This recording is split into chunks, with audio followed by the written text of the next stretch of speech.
Beaming to you live from the Astronet Radio Studios, deep in the heart of Texas.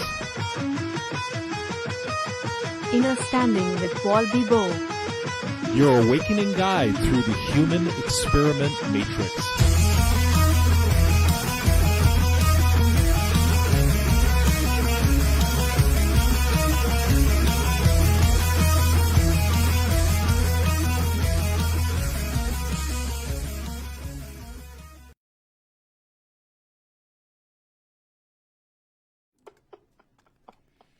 Welcome, welcome, welcome. We are here, Innerstanding with Paul Bibeau. We indeed are beaming to you live from the Astronet Radio Studios,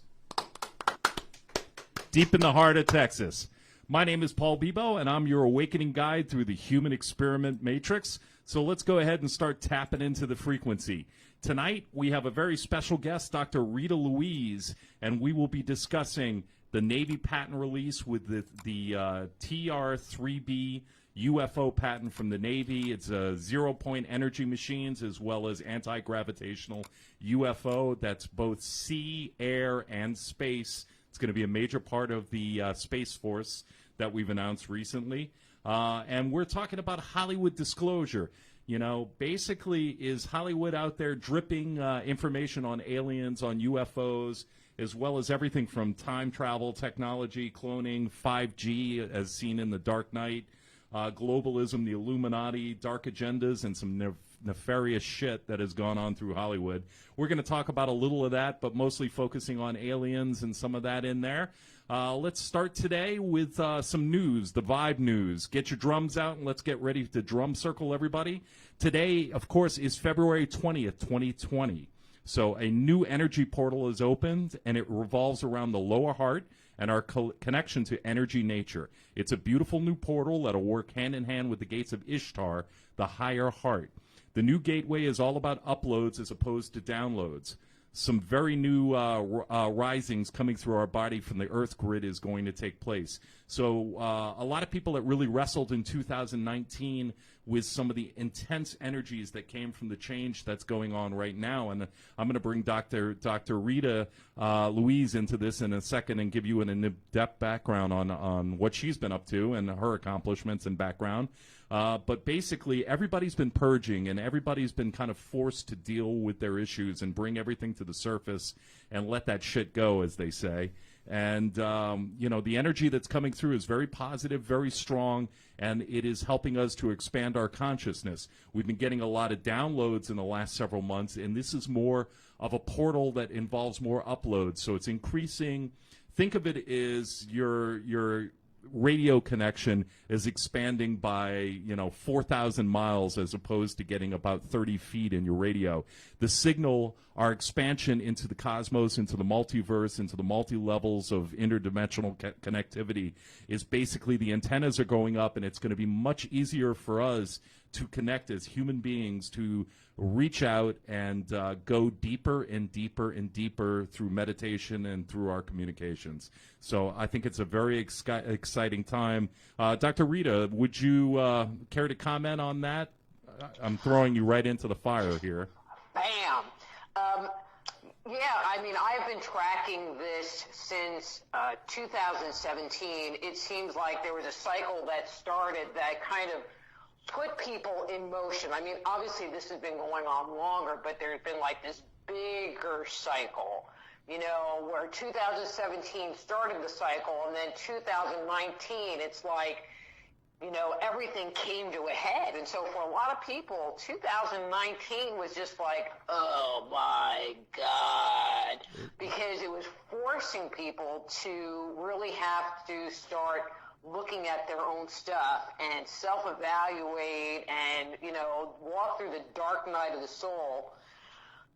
Man, I couldn't wait for 2020 to get here. It was like, come on, because I knew there was going to be a huge shift, and so 2020, one of the things that I'm seeing, in people, I mean, I do session work with people, psychic session work with people, is that they're having the opportunity to finally consolidate all of this stuff that's been going on, and I can't say like it's this or this because it's our own personal journey. And they're taking steps to, the way I like saying it is not to ever have to go there again. You know, Yeah. it just has been very, very empowering for people. And, you know, it's causing people to, you know, continue to look inside, but to really look at and find and hone their integrity, you know, being authentic to themselves, to let go of their fears. That's a huge one for a lot of people. Absolutely. You know, to get to know themselves, you know, and I don't know that 2020 is going to be super easy, but I'm going to caveat that. Yeah. I think you know, there's still going to be challenges because for many of us, it's kind of like we just got our training wheels taken off, and now we're having to navigate life by ourselves. And so, you know, it's going to be a little scary working with these new tools and trying new things out that we haven't even realized we had access to before. And so a little bit hard, but in the big picture, it's like, well, if I do this, I'm going to get over there. And I know I'm going to get over there versus, well, if I do this, I'm just going to get my butt kicked. Absolutely. Which was 2019. Yeah, I mean, for me, it really shook me up. I wound up becoming a vegetarian, and all this stuff just kind of came to me through meditation, and lost 100 pounds, still battling, you know, trying to get down into the best shape I can and trying to be the best person I can. And it was challenging. I mean, some of the energy that came through was just, I mean, it made you want to grab a beer or 12 and sit down and forget about it. But, you know, a part of the process is confronting it and dealing with it and letting it go. And, yeah, I definitely think we've got a lot of challenges that face the human race right now, but I think we're on our way. We have our path, you know, as foretold by, you know, multiple 35-plus ancient civilizations, and we've got to cross that bridge. And we're getting closer and closer. Our training wheels, like you said, are coming off. And obviously, very well said. And that's, I guess, where the doctor comes from on your side of the fence. So I appreciate it. Now, to give some our audience some background on you, you're a best-selling author. You're the founder of the Institute of Applied Energetics and the host of Energy Radio. You're also a neuropathic physician, 20-year veteran in the human potential field, and you have a very unique gift as a medical intuitive and a clairvoyant that illuminates and enlivens your work. You're the author of many books. As a matter of fact, you're about to go on a book signing tour. You have a new book coming out called I love this title, by the way, The Dysfunctional Dance of the Empath and the Narcissist. I can't wait for the Hollywood casting on that one, by the way. But, you know, if I'm in the book, I want to be Fran Drescher. I want Fran Drescher to be me because she has the best clothes. Well, I lived in New York for a long time, so I love that accent, you know. So tell us a little bit about the book, and then we'll start talking about our topic. And whatever else you want to talk about, feel free to give us a little background and a little more insight on your history. Okay. Well, you know, we were talking about this whole 2020 thing, and so 2019, it was actually I have to sit here and like count on my fingers. So it was the very end of 2019 after being in a 2-year relationship with a guy who was either very narcissistic, he had issues, or he was just a big drunk. And I never could quite figure out what was going on. And he was just not good for me. And a number of things happened, and I came to realize that I had pretty much my entire life been in relationships with not healthy men. And, you know, so as part of this 2020 thing, it was like this giant Band-Aid was ripped off my third eye, and I could just see this pattern of toxic relationships. Let's say 2019 wasn't fun, but in the middle of all of that, because I really communicate with spirit and I'm like doing all this research and, you know, kind of working on my healing, they're like, oh, you need to write a book. Like, okay. And so the book, it's not a memoir, but it's kind of like this journey through the psyche and this journey through understanding what the heck happened. Yeah. You know, because cathartic journey, huh? When you're dealing with a narcissist, especially if you're really empathic, it's like sometimes you don't know what hit you. Yeah. Well, coming from the record industry, I can tell you that, I've run across one or two, and it can be very complicated, and it can mess you up and, certainly get to you from a psychological standpoint in how to interpret their way and, and just dealing with them. I can understand that completely. When is the book coming out? It actually, because, again, paying attention to this 2020 energy, I released it on February 7th because there was a big, planetary opening thing happening, and I'm like, that's the day. Yeah. That's the day. It's got to be released, within these couple of days. So, yeah, it released on, actually, it was February 12th. You could pre-order it on the, all right, hang on a second. No, you can pre-order on the 12th. Yeah, it was February 7th because it was the week before Valentine's Day. Here, let's talk about the unhealthy relationships on Valentine's Day. Yeah. Because I'm just that kind of gal. Let's just make it morbid. And I take it people can get it from your website or from some of the big places, maybe the Amazons of the world. Yeah, Amazon, Barnes & Noble. I mean, any of those places. I just found out that if you want an ebook, did you know that they have a Walmart ebook thing now? Kind of competing with Amazon. I saw that they were getting into it. I mean, they are scared to death of Bezos, who's been unloading 14 billion of his shares recently in the last 12 or 13 days. But I definitely think something's going on with that, and they're trying to mirror each other, it seems like, in a competitive way. Mm-hmm. But it's only getting more interested and, interesting. Yeah, and I've just been telling people on air that if you want an autograph copy, you have to order it through my website because nothing comes autographed from Amazon and Barnes & Noble. You pay a little bit more because you got to pay shipping. I don't have Prime, sorry. Yeah. But it comes autographed, and if you send me a note, I will actually inscribe your name in it. And is that soulhealer.com, by the way? Soulhealer.com. Soulhealer, SOULHEALER.com. Get your autographed copy of her new book. Once again, it's called The Dysfunctional Dance of the Empath and the Narcissist. And you have an extensive background from what I'm reading and from what we talked about just before we went on air. You have extensive background and written novels on ancient aliens, which is a huge favorite topic of mine.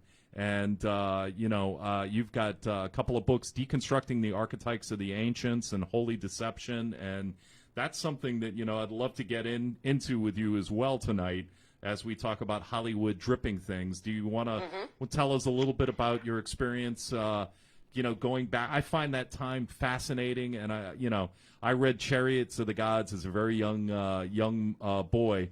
And it kind of changed my life and my belief the way I looked at the world and the universe. And love to hear your thoughts on researching and your writing about this fascinating subject. Well, my first love in life, before I discovered psychic stuff, was archaeology and anthropology. So I'm in Catholic school, and I do this tree of life, theory of evolution, thing for the science fair. Yeah, the nuns didn't like it. So, but then I did a psychic thing another year, and apparently the nuns didn't like that either. But no, anyway, I can understand that. Hey, by the way, not to interrupt you, but there is breaking news. Did you know that they believe they found Nefertiti's tomb? They've done a lot of ground solar investigations, and coming out of that area today, they may have found, the elusive, much prophesized tomb where she's buried and where a lot of the historical library may be lying there for us to dive into, I guess you could say. I didn't mean to cut you off. That would be really cool, but they've prophesized that before. Yes. So I don't really hold my breath until they open it up and, there's... I'm really about evidence. Yeah. Really, even if it's like somewhat cryptic evidence, and so, with this background and, in love, in the whole ancient alien thing just sort of came to the surface, just a little teeny bit. I was like, wow, it just so resonated with me because I love reading those dry, dusty books that are sitting on somebody's bookshelf that nobody even wants to touch, and then writing a book report about it. So I actually read the Ramayana. Wow. 3 books. It was actually pretty good. But that's what I like to read, which is kind of scary even to me. And so, when I would do my research, so it started out with a certain personal opinion. And my opinion is that the myth that comes down to us, there is some basis in fact, because there are mythological records that cross the continent, with the most classic one being Noah's flood.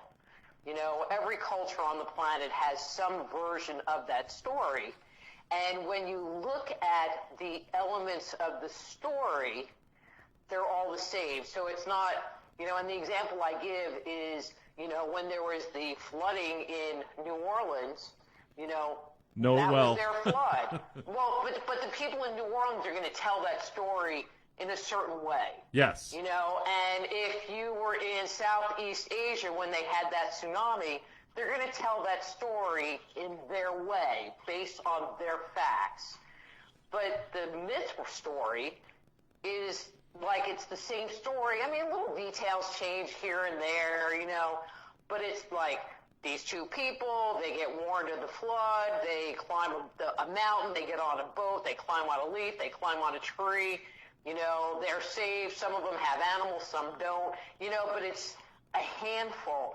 When I started investigating it, I had like pages ready to take down all these variations, and it turned into like 2 paragraphs of variations. It was minimal.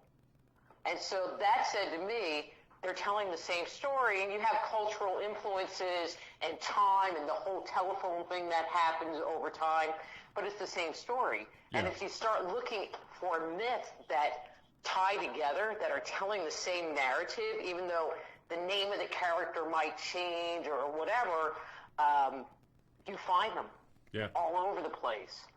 And so that's kind of how I look at things.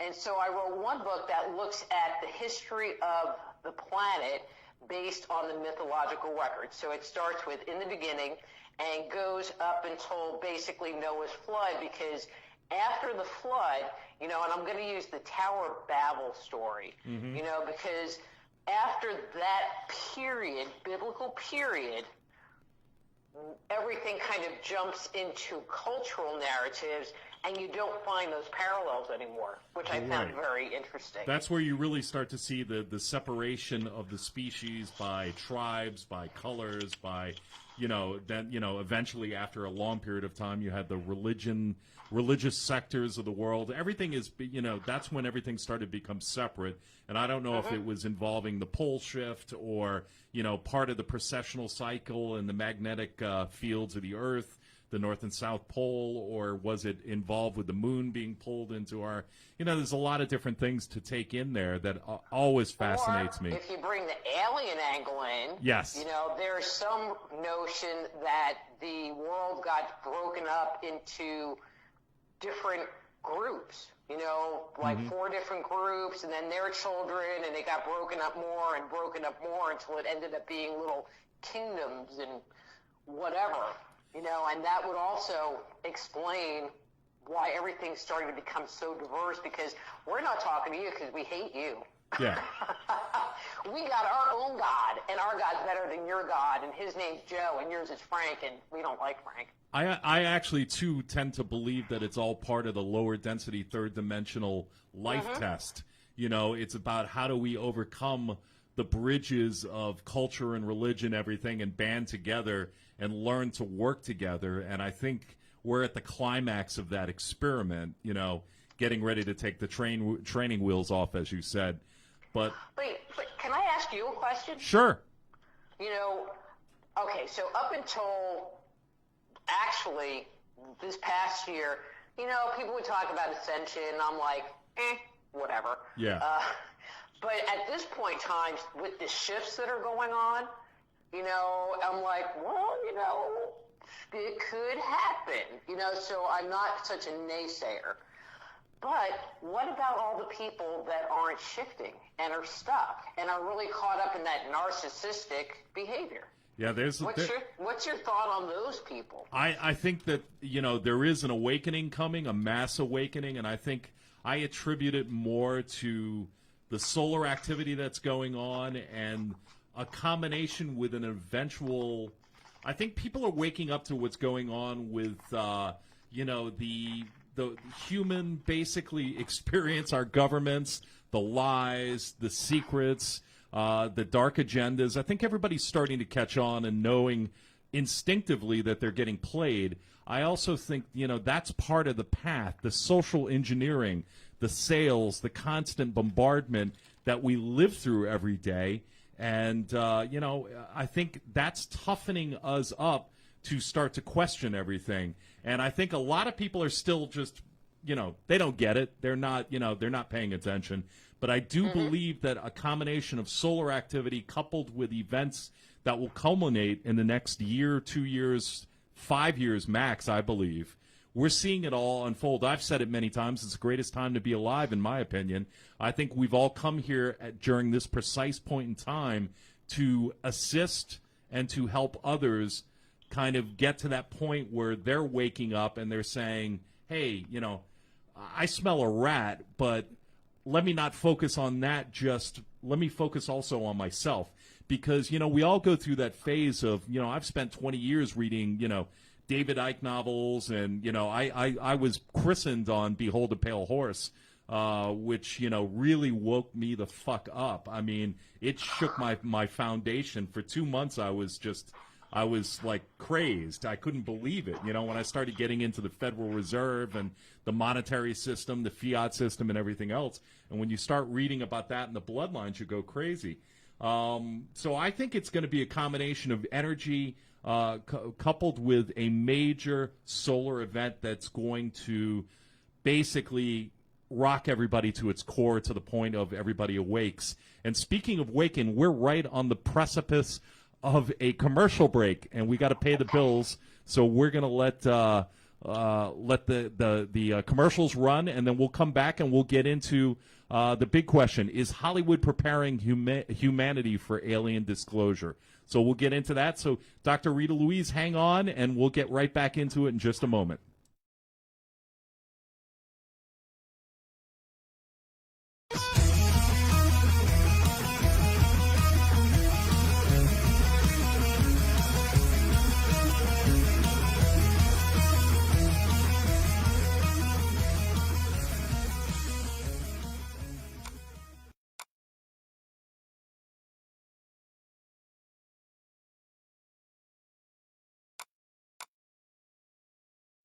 Listen, this biker thing is going to happen. You're going to be my go-to guy. Honor amongst men. Cop is going to die today.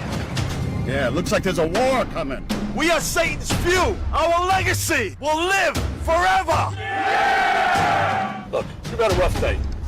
Drop the gun. Drop the gun. Drop the gun now. You've had a rough year. Sir? No. Go again. You had a rough decade. I should call a cop on you. Back.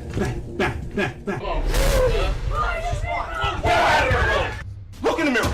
Look in the goddamn mirror. Who is that person? What did I do? Look back up now. Now! This is the NYPD. Come out with your hands above your head. I want you to get all the presidents of all the bike clubs. Everything's going to be fine. Honor, respect, loyalty. Starring Chuck Zito, Robert Clohessy, Joan Jett, Vincent Pastore, and Edward Asner. Spring 2020 on Fade to Silence Filmworks. Welcome to the Yoga Spot. Each of the classes at the Yoga Spot offers the opportunity for a complete awakening of the mind, body, and soul. The Yoga Spot instructors teach with focused awareness for the individual needs of each and every student. The physical body is only as flexible and as strong as the mind allows it to be. With the commitment to practice, as the body becomes stronger and more open, so does the mind and spirit. Remember, yoga is for everybody. Anyone of any age or fitness level will find benefits both inside and out from regular yoga practice. Set your goals and focus on the whole, and please visit the Yoga Spot, where your first class is always free. The Yoga Spot is located in Flint, Texas on State Highway 155 South.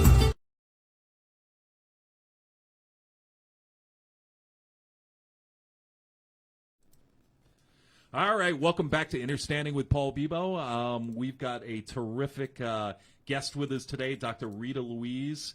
She has a new book out. Once again, it's called The Dysfunctional Dance of the Empath and Narcissist. You can get the book autographed from her directly at soulhealer.com, or you can go to Amazon or wherever you get your books and purchase it. And she's got a great history. I encourage you to go to her website, check out what she's doing. Apparently, we're going to meet at the Tyler Paracon in April 18th, I believe, is Saturday. So I am so looking forward to hanging with you and chatting with you some more. But I'm lucky enough to get to chat with you right now. So I asked the question at the commercial break, is Hollywood preparing humanity for alien disclosure? And I've seen evidence of this. You know, I grew up a child that was placed in front of the TV in the late 1960s, early 1970s.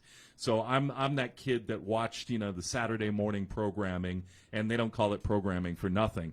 But Hollywood has a way of using predictive programming, which is basically the use of fiction, either in print or the visual media, to condition people to accept a planned future event. So basically, they're sticking something and dripping it in front of your face, and it becomes, I think it's kind of a way around law of attraction in some sort, not law of attraction, excuse me, universal law, where they're putting something in your face and you're basically, it's downloaded and you're conditioned to believe it over a period of time. I don't know if this is for good or if this is for confusion or how it was used, but when I was a kid, I saw Close Encounters of the Third Kind, Steven Spielberg's movie.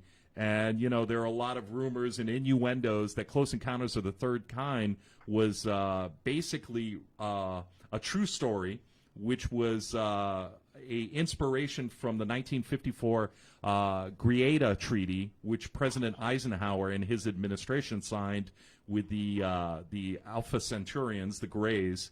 And, you know, they basically made a deal where they would exchange humans. They got advanced technology from the aliens, and they were allowed to make experiments on some humans, livestock, minerals, and basically they did some tinkering with our DNA along with everybody else historically.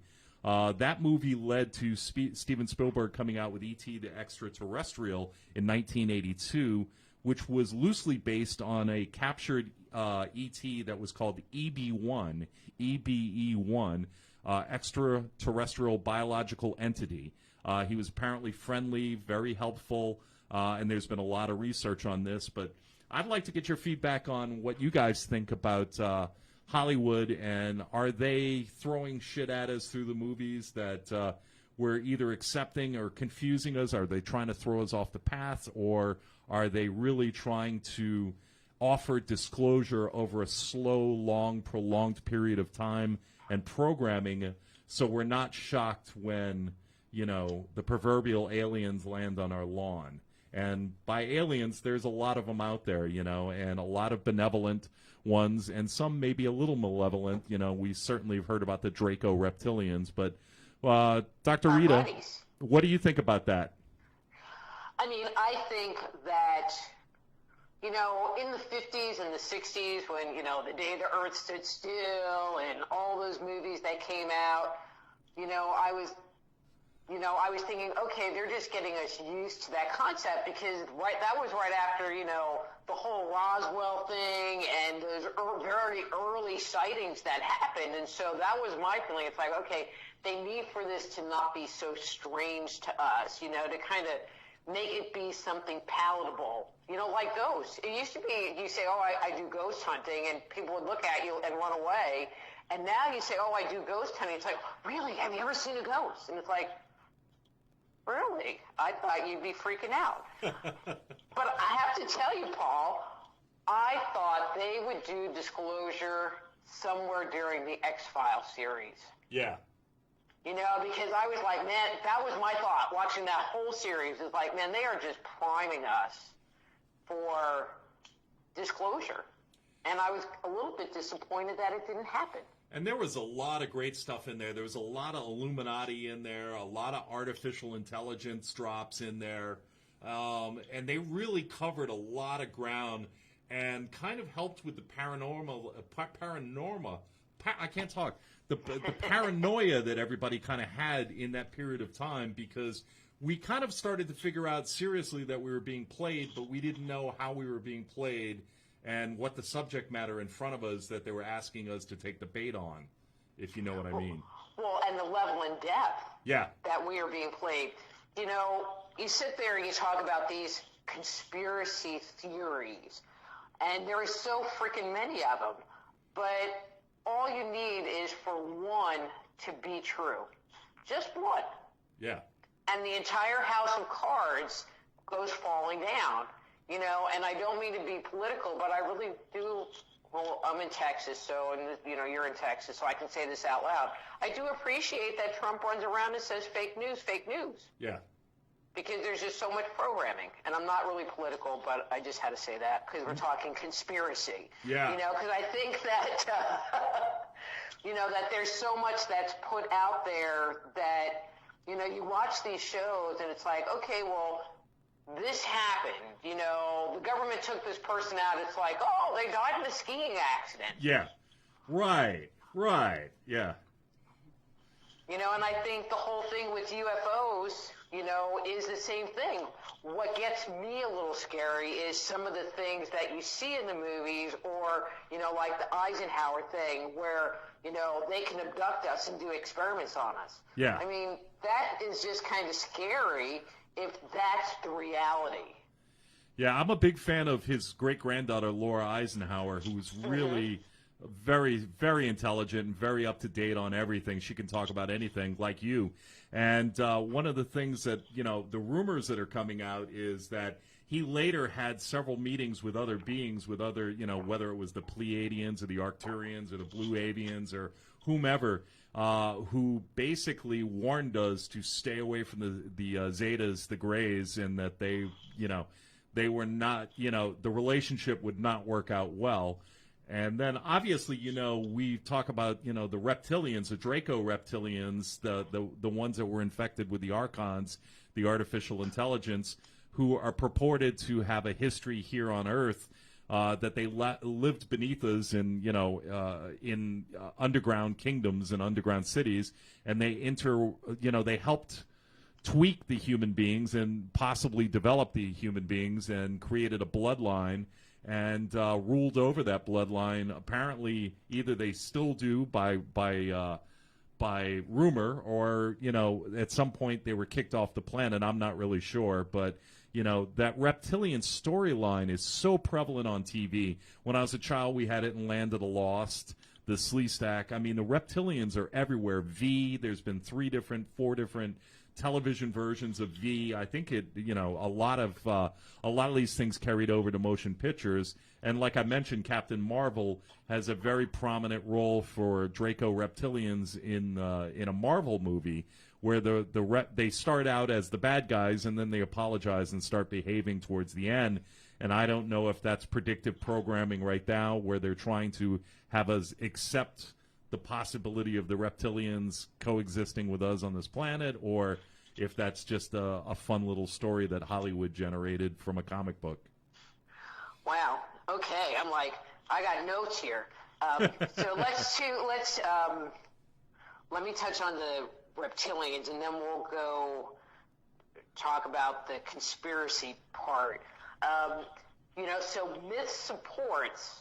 Okay, because I'm a myth girl, because, again, if myth is history and you look at what a collective amount of myths suggest, it suggests that a group of reptilians, and I'm not even going to use reptilians, it is a group of half men, half serpent, or some reptile, snake-type creature came to the earth and took control of the earth. So we're talking millions, billions of years ago. And they inhabited the earth. And so in mythological terms, we're talking about the god Kronos, because he was a fertility god. So if you're ever reading myths and they talk about a fertility god, those gods are always tied to the water, under the water. They're represented in some cultures as, you know, the half man, half serpent person, fertility gods. But then you have the sky gods. And so Kronos was here ruling the earth.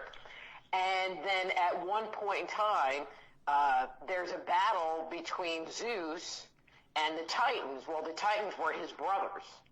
And so, and at the end of this war, Zeus, the sky god, you know, like AKA the guy that lives up there in heaven, won the war. And Kronos was sent into the depths of Tartarus, which is down there, sometimes known as Hades, to live. And so there's not any indication that he's ever left that place. And if we think about who we pray to, it's that guy up there. Now, coming back to what you're saying, I'm going to put a little twist on this whole thing. You know, because we are programmed with this group, the Palladians are good people, and the reptilians are bad and evil. Right. But it's not really that way. Well, we don't know. Yeah. I mean, we don't know. You know, there are good humans and bad the sky humans. gods won, and they're the ones that are providing the programming. Yeah. And so they're telling us that the guys down there are bad and evil, but the ones down there that are bad and evil are the ones that helped create us, that helped educate us. Now, it could have been for their own nefarious plans, true, but we don't know. So, you know, talking about this, did you ever read the Palladian Agenda, Barbara Hand Clow? I have not, no. So, I mean, this came out in the late 80s, early 90s, which you read it, and this book is a very fourth chakra, loving book, you know, and it makes you feel good, and we're moving into the galactic center, and we're being opened up. And at the same time, this other book came out, We Are Galactic Humans. And I only could read half the book because I started having nightmares. And it talks about how the Syrians are going to come, and they're going to land on the earth, and there's going to be 3 days of darkness. And I didn't really get past that because I started having nightmares of them landing, and, you know, it was not good. But I ended up really thinking about it because one is coming from a first chakra, really fear place, where the other one is coming from this like, oh, we love you place. But you don't really know who's telling the truth because they're all freaking aliens, and we haven't met any of them. Yeah. You know, and, you know, I would rather deal with the ones that are going to be, like, manipulating me on a fourth chakra level, I think, than ones that are trying to scare me to death so that I can't even read the book and I'm having nightmares. To the point, up until the point, I was getting ready to go do an expo, and, you know, I'm putting my makeup on, and the stereo crapped out. And it just stopped mid-song. And I literally froze in the bathroom, staring in the mirror going, oh, my God, it's starting. Here it is. Yeah. And then I realized that the lights were still on. Yeah, there was going to be like 3 days of darkness, no electricity. You know, it was just going to be bad. And I'm like, okay, the lights are still on. No shadow of a giant craft. You know, and it's over like, the okay, city. well, maybe not. You know, I looked outside. Well, the sun's still there. Okay, I guess we're good. Yeah, I couldn't read it after that. Speaking of Frozen, we are about to take our last break for the evening, and then we're free to talk about this a little more in detail and in depth. And again, we've got Dr. Rita Louise on the phone with us. Thank you so much for joining us and the enlightening conversation. And we're going to take a break, and we're going to come back. I got Larry sitting with us, and why am I blanking? Robin. Randy sitting with us, and we're having a good time, and it's a Thursday night, and it's no longer raining, but it's freezing cold. And let's go to break. We'll be back in just a second.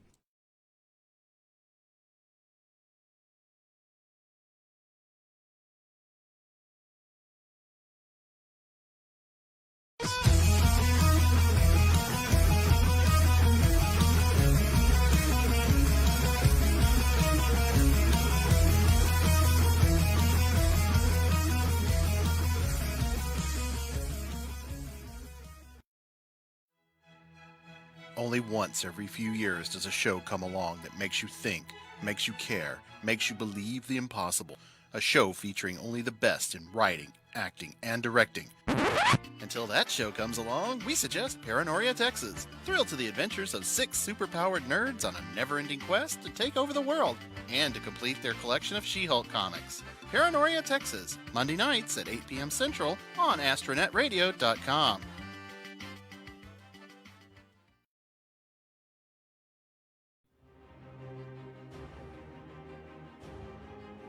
Hello, ladies and gentlemen. This is a public service announcement from the On Air Decency League. We have to do a warning about a show that's been airing on astronetradio.com called Plausible Deniability.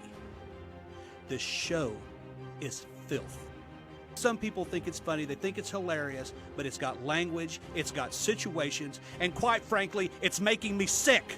Okay? You don't need to let your kids listen to it. You need to lock up your wives. You need to make sure no one gets out and listens to this. Do not tune in Saturday night at 9 p.m. or Monday night at midnight or especially not Wednesday night at 10 p.m. Please, for the sake of decency, don't listen to this show.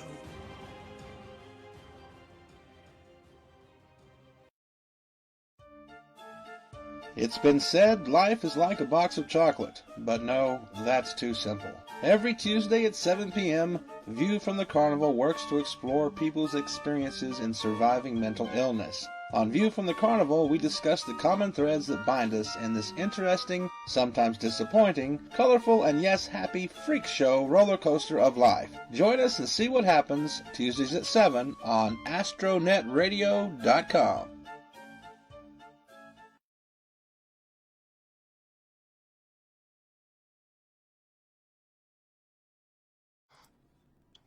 All right, welcome back. This is Innerstanding. I'm your host, Paul Bibeau, and we are having a great show. We're talking about things that go bump in the night, little aliens, a little Hollywood, what they're doing. Are they disclosing to us? Are they conditioning us to accept certain things? And how do we think about it? What do we think about it? And I'm here with Dr. Rita Louise, who's providing some great insight and some great way of looking at the bigger picture here. And I'll let you go from here about what you think, television, aliens, whatever you want to talk about. Let's run with it. Well, what I was just thinking about, and I'm going to start with my mythic base. If you look at myth, the gods have always taught us stuff, and they reappear throughout history at different points in time, and at those periods in time, there is this major uplifting of society, so I'm assuming that they showed up in the Near East, in the Sumer area, around 5000 BC, because that's where we find, the development of culture, just this rocket shoot of culture. But they had a very similar thing happen in China, and they had a very similar thing happen in South America at slightly different times. But you look at the myth, and it's like, well, the gods taught us agriculture. They taught us about how the stars move through the sky. They taught us this, that, it wasn't ever Fred taught me something, or I figured this out. Right. But when we get into more contemporary society, and it wasn't like they were there, all the time. It's like they would come, they would download a bunch of information, and then leave again. But there were big gaps in time, 10,000 years, 40,000 years. And so I think in this last century, we've been getting another download of that information. But instead of humanity interacting directly with the gods, because, they could get it on the national news and it would just be too weird. They talk about how the ships are downed, and I think that's how we're being educated. They're giving us the technology to back engineer. They're totally breaking the prime directive, but we're getting the information so that we can upgrade our technology, and as we upgrade our technology, our level of information is also being upgraded. Mm-hmm. And I think that there's probably some genetic engineering that's happening, with the abductions that are still going on. a little hard to talk about that, with any certainty, but I think there's, to me, a good suggestion that is probably happening. But then there's what we're doing to our planet and our air and our water, and what kind of mutations are we making because, we use Monsanto Roundup and have genetically modified foods, and what is that going to do to the human genome? Yeah, besides killing members of Toto, but that's a whole nother topic. Well, the part that doesn't make sense is, if it is, if there's this whole Illuminati that are controlling everything, then why would they create things that are going to kill themselves, ultimately? I mean, you can only eat, food that's organic until the organic food is really not organic and it's just a label. And everybody breathes the same air, so...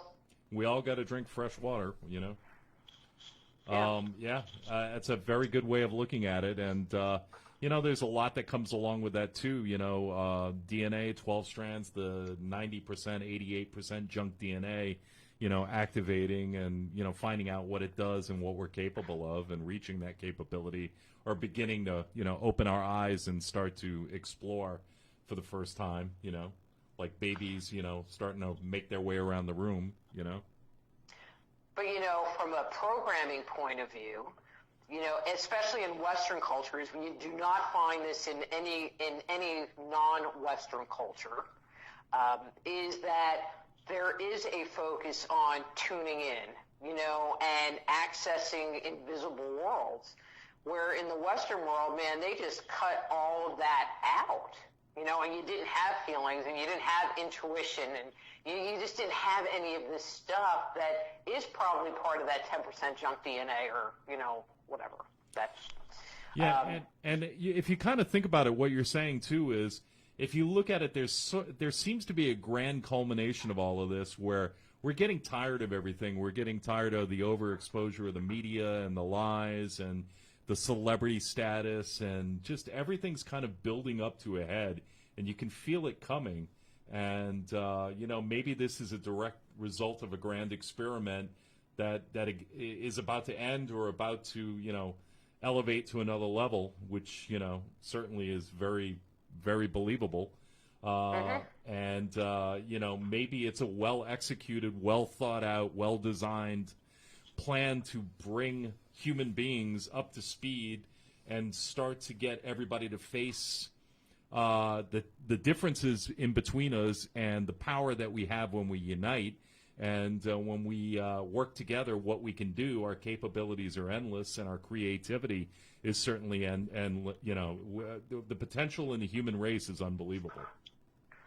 But, sometimes people join together and band together out of adversity, and there's so much division going on right now, but people are banding together. And so it might be the grand agenda to have us all be these very sheeple, but it's not working because, they kind of built us to learn and grow and to have different experiences. And I think, if that's their design, then it's really not working because people are seeing, they're seeing the man behind the curtain.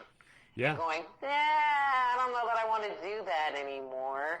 Well, you look at what's going on with the yellow vest in France and Hong Kong, and people are uprising everywhere. Venezuela, here, people are getting sick of the conditioning and the lies and the programming, and, they're starting to see the proverbial person behind the curtain, and they're tired of the curtain, I think, They're tired of the curtain.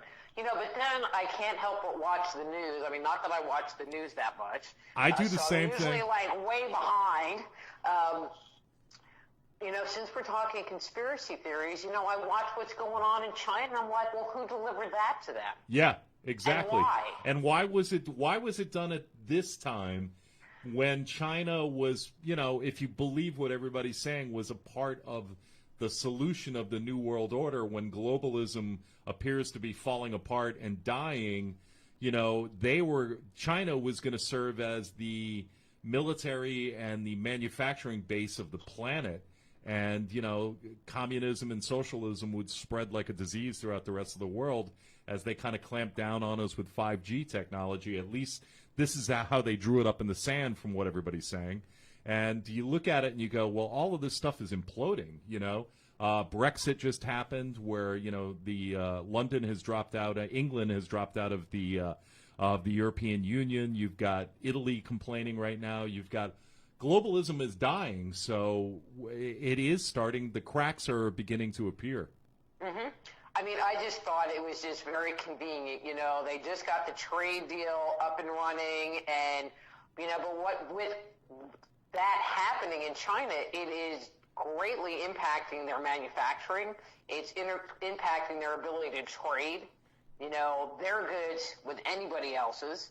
And I'm like, wow, that was just convenient. Yeah.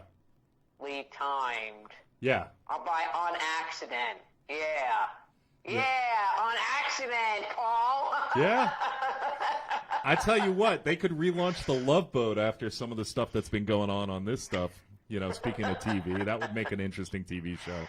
The zombified thing. But everything's really convenient. But I have to tell you, it's absolutely fascinating to kind of step back and watch because, like you, I can't stand watching the corporate national news, but I do keep an eyeball on it, every week just to see what, It's almost like it's the Truman Show. It's just like you can't believe it, Exactly.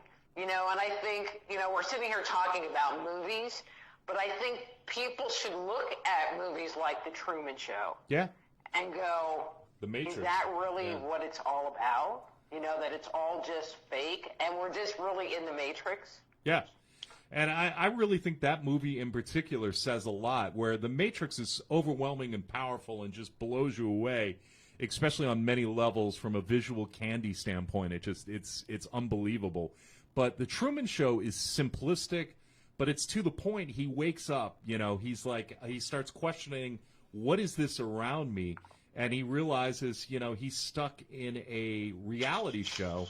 And that's a perfect metaphor for human beings being stuck in a pretend reality world, a matrix, so to speak, where, we're seeing through the programming now. Mm-hmm. Again, it's that one conspiracy theory, falling down. If the coronavirus was actually delivered to China, if UFOs exist, if, there are so freaking many. Was the JFK assassination really put together by the U.S. government or some branch of the government? It's kind of like the lies are so big. They're just so big that it makes you, there's the questioning, but going, well, I'll keep a open mind because it might not be 100% true. Well, I've got to give a shout-out to one of my favorite movies, which is a very small independent film, but it's a John Carpenter movie called They Live with Roddy Piper. And that's the one where he puts on the glasses and he sees the little strange, like, reptilian creatures or the alien creatures who have manipulated our broadcasts, television broadcasting, and they hide under the shadows, but the glasses bring them out. And I highly recommend everybody in our audience to watch that movie. But I love that movie because there's so much in that movie, like The Truman Show, like Matrix, that when you go back and look at it today, you go, plausible. More than plausible. I might digest a little of that morsel, Mm-hmm. And, it's amazing how some of the cinema sticks with us and sticks in our craw. And something we would have, blown off 30, 40 years ago when those movies came out, we now look at it and go, they might have been onto something here. Well, what about Stargate? Yeah, absolutely. Stargate, to me, at the very beginning we were talking about how the world was kind of split up into these different factions, and if you look at the gods in Stargate, you got the Egyptian one, you got the Asian one, you got these, and they're all fighting against each other. Yeah. And they're all these different factions. And I'm like, wow. Yeah. And to me, it's possible. Yeah. I don't discount it. How's that? Yeah. I just want to stumble into a portal and come out on the other side somewhere else. I think that's fascinating. But that's another show. That's another show. Well, we've got about 5 minutes before we wrap up. Once again, I want to thank Dr. Rita Louise. Dysfunctional Dance of the Empath and the Narcissist is available everywhere books are sold, but I recommend getting the autograph version at soulhealer.com. Go check out her site. Check out her other books on ancient aliens.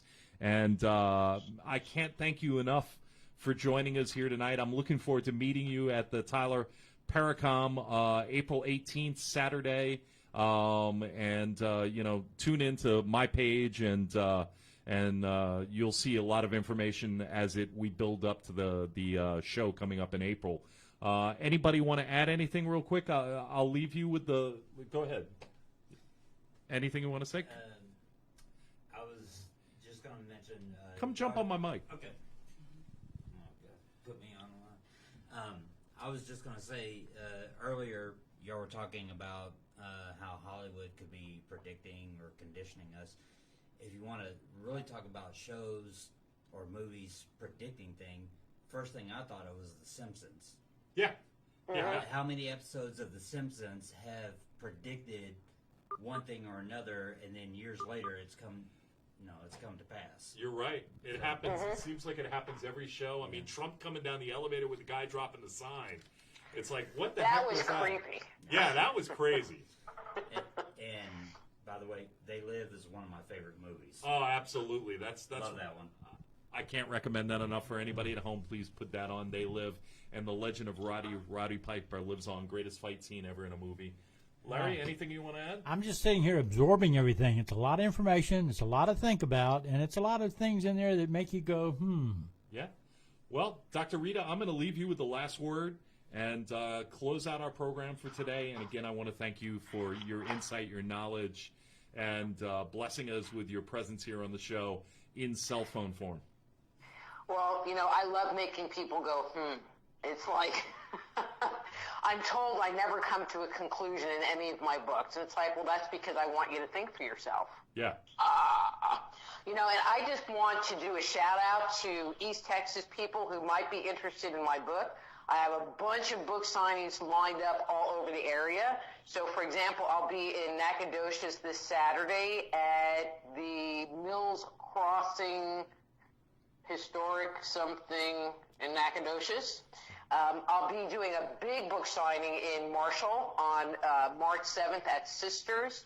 I'll be at the Alive and Kickin' Expo in Henderson on the 21st. I'll be at Barnes & Noble in Tyler on the 28th, March 28th. And I'll be at the Tyler Paracom with all my para buddies on April 18th. I'll make sure I get that schedule from you, Dr. Rita, and I'll blast it out on my social media outlets as well. And then when this podcast goes up, it'll be in the credits, and then I'll put it out on BitChute and YouTube and all the other fun places that we distribute this, the video portion of the show as well. But I'll blast it out there. Yeah, definitely go by, see Dr. Louise in person, get a book, have her autograph it. Again, thank you, and I'll leave you. I'll let you go back to saying what you were saying.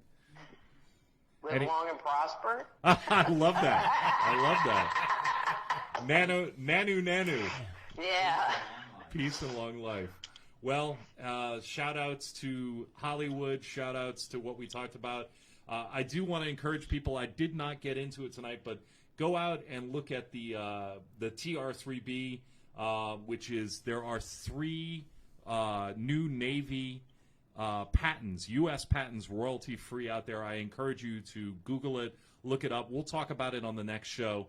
But this craft is a giant triangular UFO that is unbelievable capabilities, and it has been acknowledged by the Navy. It does exist. It is a Space Force UFO, one of ours, with our stamp and our flag on it. But I want to thank everybody for joining me here on Innerstanding. I guess that's enough said, right? As always, thank you, love, light, namaste, and we'll see you live next Thursday night, 8 p.m. here on astronetradio.com.